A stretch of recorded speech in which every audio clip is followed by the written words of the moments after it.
Hello guys, तो आज हम सीखेंगे कीपैड मोबाइल में चार्जिंग पिन को कैसे लगाना है। सबसे पहले ध्यान रखें कि ये स्टिकर हटा हुआ होना चाहिए। दूसरी बात, ये मेरे कस्टमर आया उसके पहले से पिन उखड़ी हुई होती है, तो उसको हम लगाते हैं। ठीक है, इसलिए देखते हैं। फिर पिन को अच्छी तरह से इसके ऊपर लगा लेने का, जैसे कि इसको सेटल कर देते हैं इसके अनुसार। आपको इसकी यूज सिखाऊंगा मैं।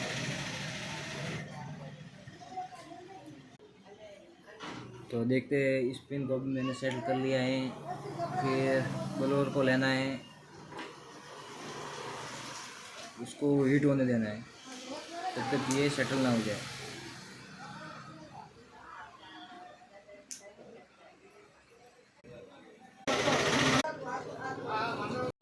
तो हमने पिन डाल दिया है। वैसे पिन डाल डालते मेरी भी एक बार गांड। तो अब पिन डल चुकी है।